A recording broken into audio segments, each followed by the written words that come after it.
오늘 본문은 시편 24편 1절에서 6절입니다. 먼저 시편 24편의 배경에 대해 살펴보겠습니다. 다윗은 아비나답의 집에 있는 법궤를 성으로 옮기고자 했습니다. 아비나답의 집은 산에 있었습니다. 그래서 법궤를 새 수레에 실었습니다. 그리고 법궤를 실은 수레를 아비나답의 아들 우사와 아효가 몰았습니다. 아효가 앞서고 우사는 뒤를 따랐습니다. 법궤를 수레에 싣고 옮길 때 다윗과 온 무리는 뛰놀며 노래하며 수금과 비파와 소고와 재금과 나팔로 연주하였습니다. 그런데 수레가 나곤의 타작마당에 이르렀을 때 갑자기 소들이 뛰기 시작하였습니다. 그러자 우사는 수레에 실은 법궤가 떨어질까봐 손으로 붙들었습니다. 그로 인해 하나님은 우사를 치심으로 그는 법궤 옆에서 죽고 말았습니다. 그것을 본 다윗은 분하여 그곳을 베레스 우사라고 불렀습니다. 그리고 하나님을 두려워하여 더 이상 법궤를 성으로 가져오지 못하고 가드 사람 오벳에돔의 집으로 메어갔습니다. 법궤는 그 오벳에돔의 집에서 3달 동안 있었습니다. 그런데 그동안 하나님은 오벳에돔의 집과 그의 모든 소유에 복을 내리셨습니다. 그러자 다윗은 다시 법궤를 다윗성으로 옮기고자 하였습니다.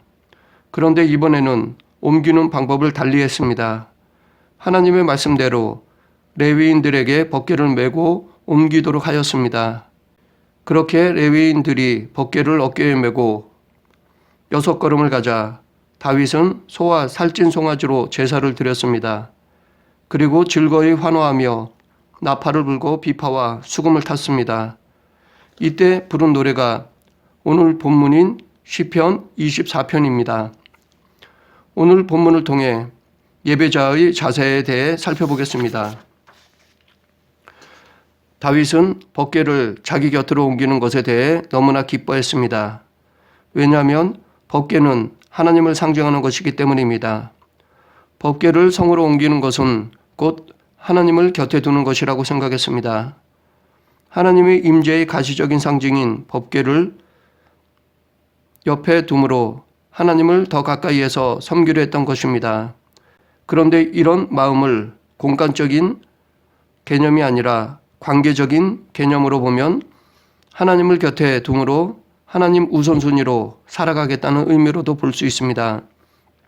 그러면 다윗은 왜 하나님을 가까이서 섬기려 했는지 그 이유를 1절에서 밝히고 있습니다. 땅과 거기에 충만한 것과 세계와 그 가운데에 사는 자들은 다 여호와의 것이로다.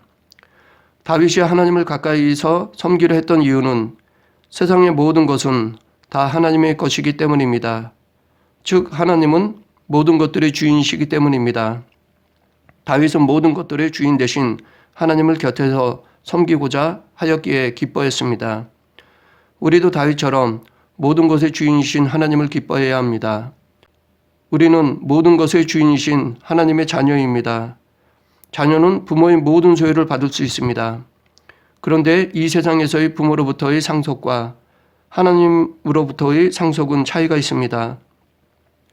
부모로부터 받은 상속은 우리 마음대로 사용할 수 있습니다. 반면에 하나님께로부터 받는 상속은 하나님이 그때마다 필요한 만큼 주십니다. 그래서 우리 마음대로 할 수 없습니다.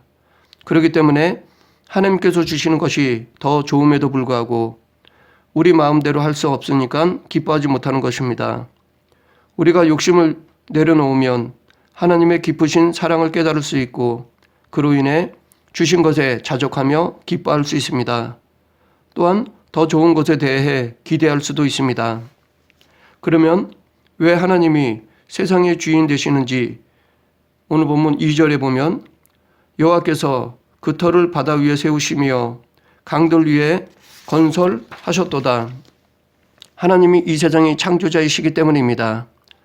누가 무엇을 처음 발명하면 특허권을 줍니다. 즉 그 아이디어나 기술의 소유권을 줍니다.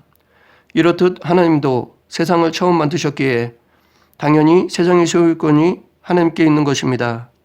그런데 하나님이 만드신 것은 인간이 만든 것과 차원이 다릅니다. 인간은 있는 재료를 가지고 만듭니다. 또한 기존의 것에서 시작하여 한 단계 발전시킨 것입니다.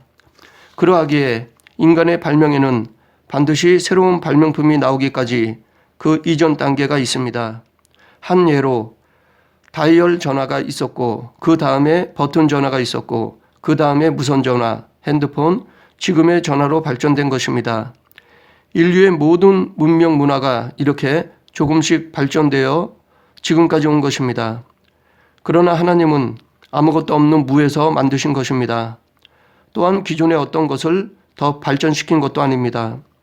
그러하기에 이 창조는 하나님 외에 어떤 존재도 할 수 없는 것입니다.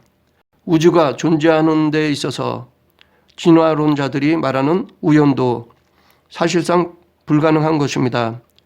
왜냐하면 전혀 가능성이 없는 무한대의 확률은 없는 것이나 마찬가지이기 때문입니다.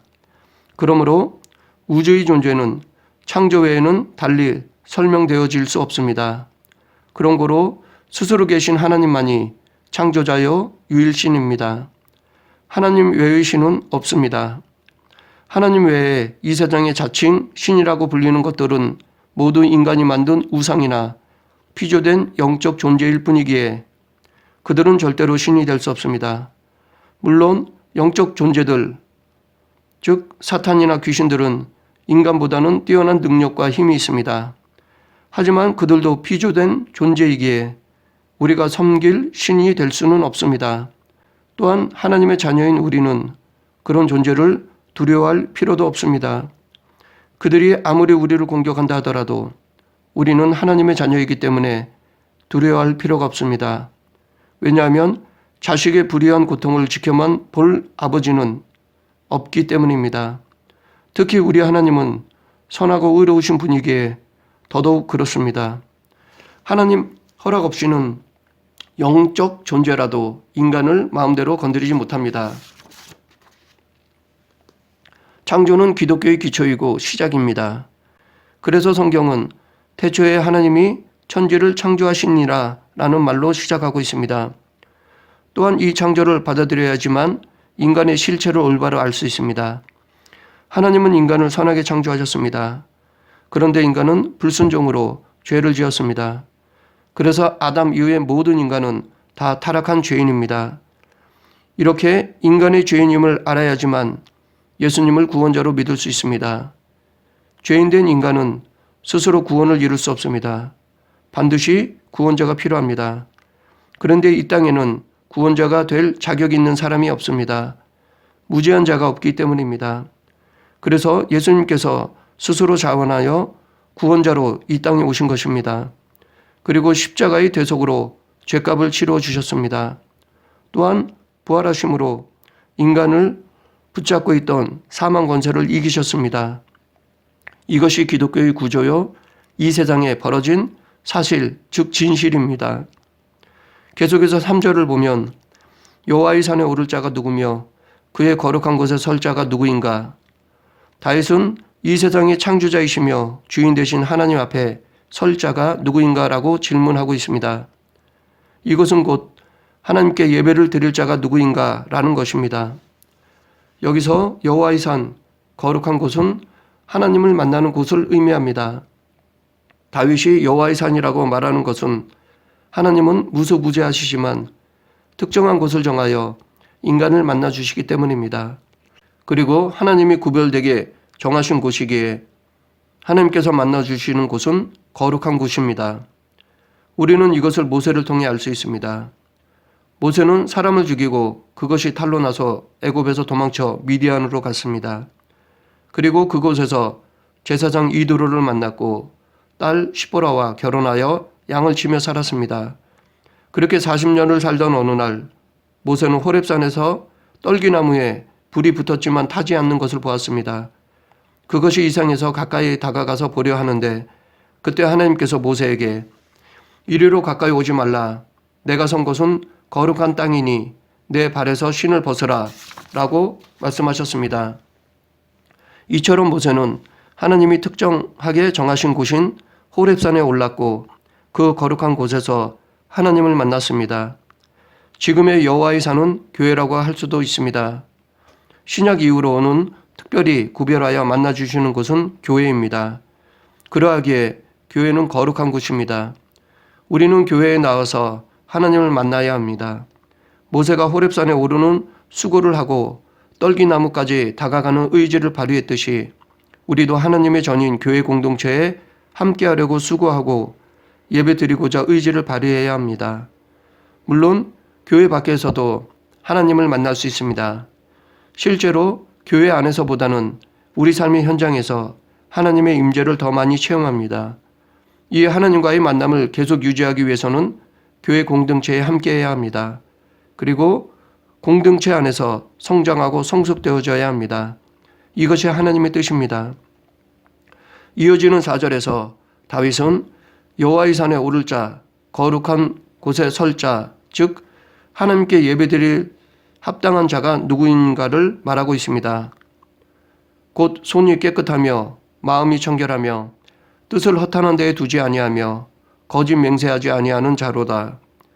여기서 합당한 예배자의 모습에 대해 4가지로 말하고 있습니다. 첫째, 손이 깨끗하며 손은 행실을 의미합니다. 즉 행위에 흠이 없는 자를 말합니다. 이렇게 행위에 흠이 없는 자가 하나님께 예배드리기에 합당한 자입니다. 그런데 이 세상에서 행위에 흠이 없는 자는 예수님 외엔 아무도 없습니다. 믿음의 조상인 아브라함도, 십계명을 받은 모세도, 마음을 합한 자라고 칭찬받은 다윗도 다 흠이 있었습니다. 그들도 하나님 앞에서 죄인일 뿐입니다. 그러므로 문자 그대로 한다면 행위로 하나님 앞에 설 자는 아무도 없을 것입니다. 둘째, 마음이 청결하며, 청결은 순수함을 의미합니다. 즉 어린아이 같은 마음을 말합니다. 어린아이는 의심이 없이 순수하게 믿습니다. 이렇게 마음이 순수한 자가 하나님께 예배드리기에 합당한 자입니다. 또한 이렇게 마음이 청결한 사람은 하나님을 볼 수 있습니다. 왜냐하면 어린아이 같이 마음이 순수한 사람은 말씀 그대로 믿기 때문입니다. 말씀이 실제함을 확신합니다. 그래서 예수님은 마태복음 5장 8절에서 마음이 청결한 자는 복이 있나니 그들이 하나님을 볼 것이며 라고 말씀하셨던 것입니다. 욥은 하나님을 보았습니다. 내가 주께 대하여 듣기만 하였었더니 이제는 눈으로 주를 배웠나이다.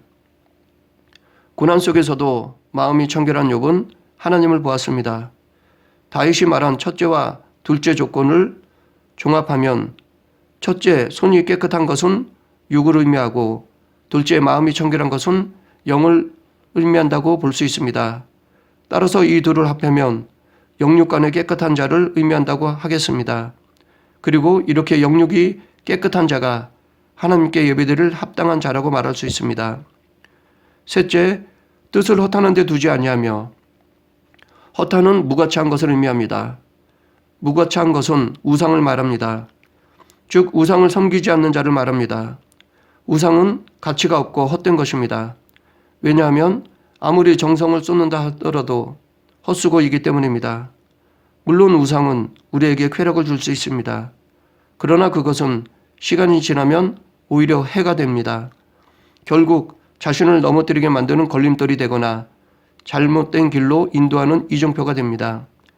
그래서 예레미야는 이 우상에 대해 예레미야서 19장 15절에서 무릇 내 백성은 나를 잊고 허무한 것에 분향하거니와 이러한 것들은 그들로 그들의 길 곧 그 옛길에서 넘어지게 하며 곁길 곧 닦지 아니한 길로 행하게 하여 라고 말하였습니다. 그리스도인은 오직 하나님만을 주인으로 모셔야 합니다. 하나님은 창조자이심으로 모든 것의 주인이시기 때문입니다. 그러나 그리스도인이 아닌 사람들은 많은 주인을 섬길 수밖에 없습니다. 우상은 피조된 것이므로 필요한 것만큼 섬겨야 하기 때문입니다. 반면에 금욕주의자들은 물질에만 얽매이지 않을 뿐이지 실제로 그들은 명예나 자기 만족으로 인한 쾌락을 추구하며 그것을 섬기는 것입니다. 이것도 우상 숭배입니다. 물질뿐 아니라 하나님 외의 모든 것을 마음의 제일로 두는 것은 우상 숭배입니다. 예수님께서도 이것을 경계하고자 그리스도인은 두 주인을 섬길 수 없다고 말씀하셨습니다. 한 사람이 두 주인을 섬기지 못할 것이니 혹 이를 미워하고 저를 사랑하거나 혹 이를 중히 여기고 저를 경히 여김이라. 너희가 하나님과 재물을 겸하여 섬기지 못하느니라. 넷째, 거짓 맹세하지 아니하는 자로다. 이것은 진실한 사람을 말합니다. 하나님은 거짓이 없는 진실한 사람을 원하십니다. 왜냐하면 하나님 자신이 신실하신 분이시기 때문입니다. 하나님은 우리의 중심을 보시고 즐겨내는 것을 기뻐하십니다. 그런데 다윗이 말하는 이 네 가지 조건을 다 갖춘 사람은 없습니다. 부분적으로는 어느 정도 지킨다 하더라도 모든 조건을 다 갖춘 사람은 없습니다. 이 세상에서 행위에 흠이 없는 사람은 예수님 외엔 아무도 없습니다. 아브라함은 인내하지 못하고 이스마엘을 낳았습니다. 또한 부인을 2번씩이나 동생이라고 속였습니다. 모세는 사람을 죽이고 하나님의 부르심을 몇 번씩 거부하고 말씀에 불순종하여 반석을 쳐 가나안에 들어가지 못했습니다. 다윗은 간음죄와 살인죄를 범했습니다. 그러면 인간은 예배를 드릴 수 없는 것일까요? 그럼에도 불구하고 지금 우리들이 하나님께 예배 드릴 수 있는 이유는 예수 그리스도의 은혜 때문입니다. 십자가 보혈로 말미암아 우리가 의롭다 인침을 받았기 때문에 지금 우리는 하나님께 예배를 드릴 수 있는 것입니다. 율법적으로는 예배 드릴 자격이 없지만 예수 그리스도의 은혜로 말미암아 우리는 거룩한 예배를 드릴 자격을 받았습니다. 그러하기에 우리는 하나님께 예배 드릴 수 있다는 것에 감사하고 감격해야 합니다. 그러면 이러한 예배자에게 어떤 것이 예비되었는지를 5절에서 다윗은 그는 여호와께 복을 받고 구원의 하나님께 의를 얻으리니 라고 말하고 있습니다. 여기서 두 가지로 말하고 있는데 첫째, 여호와께 복을 받고 하나님께서 복을 주십니다. 실상은 인간이 예전적 예배를 통해 복을 받지만 그 복의 실행은 실천적 예배인 구체적인 삶을 통해 이루어집니다. 여기서 예배의 범위를 알 수 있습니다. 예배는 교회 안에서의 예전적인 것만을 의미하는 것이 아니라 생활도 예배임을 알 수 있습니다. 그래서 복을 받기 위해서는 1차적으로 교회 공동체에서 하나님의 말씀을 들어야 합니다. 그리고 2차적으로 삶에서 그 말씀에 순종해야 합니다. 그리스도인에게는 이 두 가지가 다 중요하며 이 두 예배를 통해 복을 누릴 수 있습니다. 둘째, 구원의 하나님께 의를 얻으리니 이것은 곧 구원을 얻는다는 것입니다. 예전적 예배와 실천적 예배는 믿고 실천하는 신앙생활을 의미합니다. 이렇게 온전한 신앙생활을 하는 자에게 하나님 나라가 예비되어 있습니다. 계속해서 6절에 보면 이는 여호와를 찾는 족속이요 야곱의 하나님의 얼굴을 구하는 자로다 라고 말하고 있는데 여기서 우리는 예배의 본질에 대해 알 수 있습니다. 첫째 예배는 하나님을 찾는 것입니다. 마음을 다하고 뜻을 다하여 하나님을 찾는 것입니다. 우리가 온전한 마음으로 하나님을 찾으면 하나님은 예배를 통해 우리를 만나 주십니다. 모세도 신명기 4장 29절 하반절에서 만일 마음을 다하고 뜻을 다하여 그를 찾으면 만나리라 라고 하였습니다. 둘째, 예배는 하나님의 얼굴을 구하는 것입니다. 얼굴은 그 사람을 대표하는 신체 부분입니다. 그렇기 때문에 하나님의 얼굴은 하나님의 모든 것을 가리킵니다.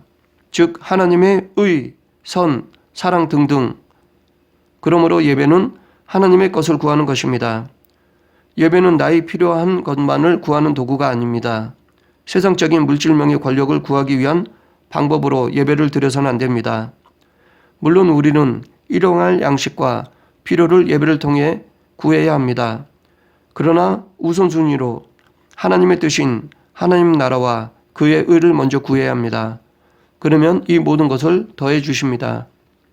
우리가 신앙생활을 하면서 받아들이기 힘든 것이 있습니다.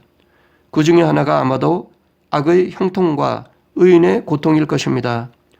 시편 73편이 이 문제로 고민한 아삽의 시입니다. 아삽은 악인의 형통을 보고 질투하였습니다. 또한 이러한 문제로 인해 심한 고통을 느꼈습니다. 그런데 아삽은 예배를 통해 자기의 의문이 풀렸습니다. 즉 예배를 통해 하나님의 뜻을 깨달았습니다. 그래서 그는 시편 73편 17절에서 하나님의 성소에 들어갈 때에야 그들의 종말을 내가 깨달았나이다 라고 고백하였습니다. 이처럼 우리에게도 문제 앞에서나 어려운 상황 속에서 이해하지 못할 혹은 받아들이기 힘든 일들이 많이 있습니다. 만약 그런 문제를 그 사건 속에서만 풀려고 한다면 풀리지 않을 수 있을 것입니다. 그러나 아삽처럼 그 문제를 하나님 앞으로 가지고 나와서 그것을 내려놓는다면 세상의 주인이신 하나님께서 그 문제의 의미를 깨닫게 해주실 것입니다. 우리는 내게 닥친 문제 앞에서 우리가 할 것은 먼저 하나님 앞에 나오는 것입니다. 그리고 내려놓음으로 하나님 뜻을 구하는 것입니다. 그럴 때 아삽이 깨달았던 하나님의 뜻을 우리에게도 베풀어 주실 것입니다.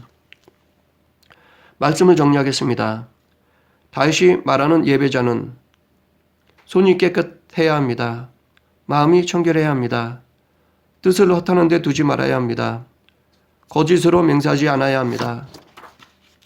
우리도 이렇게 해야 할 것입니다. 그러나 이보다 먼저 해야 할 것이 있습니다. 그것은 하나님과의 막힌 담을 헐어주신 예수 그리스도의 은혜에 감사해야 합니다. 예수 그리스도의 은혜가 없었다면 우리의 수고는 다 헛된 것이 되기 때문입니다. 우리 모두 먼저 하나님께 예배 드릴 수 있도록 해주신 예수님께 감사하며 완전하지는 못하더라도 다윗이 말하는 4가지의 자세를 취하여 하나님께 합당한 예배자가 되는 저와 여러분이 되길 간절히 축원합니다. 기도하겠습니다. 사랑과 은혜가 풍성하신 하나님 아버지, 저희들의 자격으로는 부족하여 감히 하나님께 예배 드릴 수는 없지만 예수 그리스도의 은혜로 이렇게 예배를 드릴 수 있도록 해주심을 진심으로 감사드립니다. 이 은혜에 감사하여 더욱 예배자의 합당한 모습을 취하는 그리스도인이 되게 하여 주시옵소서. 예수님 이름으로 기도드립니다. 아멘.